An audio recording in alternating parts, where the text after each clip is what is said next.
সাভার নবীনগর জাতীয় স্মৃতিসৌধ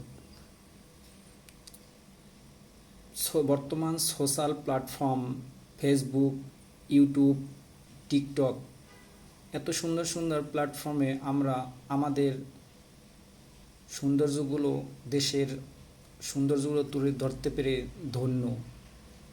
তাদেরকেও ধন্যবাদ জানাই, সোশ্যাল প্ল্যাটফর্ম তাদেরকেও। সাভার স্মৃতিসৌধ নির্মাণ শুরু 1978 সালে, উদ্বোধন 16 ডিসেম্বর 1982 সালে।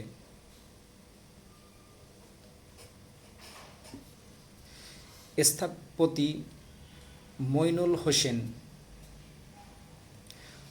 উচ্চতা, মূল স্তম্ভের উচ্চতা প্রায় 150 ফুট,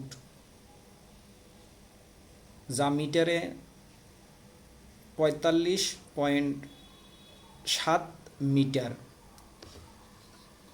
অর্থবোধ: 60টি ত্রিভুজ প্রতীক করে 1952 সালের ভাষা আন্দোলন থেকে শুরু করে 1971 সালের মুক্তিযুদ্ধ পর্যন্ত বাঙালি 60টি গুরুত্বপূর্ণ আন্দোলনকে ফুটিয়ে তুলে ধরা হয়েছে।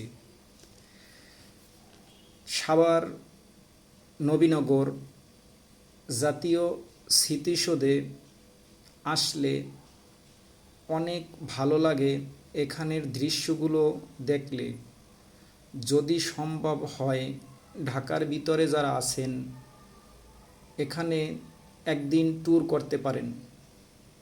মনোরম পরিবেশ। এখানে দেখেন, এই যে টিকটকের ভিডিও ধারণ করছে, শুটিং চলছে, টিকটকের ইউটিউবের শুটিং চলছে। এখানে প্রতি রোজ হাজার হাজার মানুষ আসে এবং এখানে এসে তাদের অনেক সুন্দর সুন্দর ভিডিও ধারণ করে নেয়, এখানে প্রদর্শনী করে যায়। পুরো ফ্যামিলি সহ এখানে আসতে পারে। ঢাকা যে কোনো জায়গা থেকে বাস যোগে এখানে আসা সম্ভব। তাই আমি বলবো, আমি অনেকবারই এখানে ভিজিট করেছি, আমার কাছে খুবই ভালো লাগে। এত সুন্দর পরিবেশ। এই যে আমাদের, এই যে দেখেন, এই যে স্মৃতিসৌধ মূল স্তম্ভ, স্মৃতিসৌধের মূল স্তম্ভ। বৃষ্টির কারণে আমরা এক সাইডে দাঁড়িয়ে তারপরে ভিডিওটা ধারণ করলাম, সবাইকে দেখার সুযোগ করে দিলাম। ধন্যবাদ সবাই।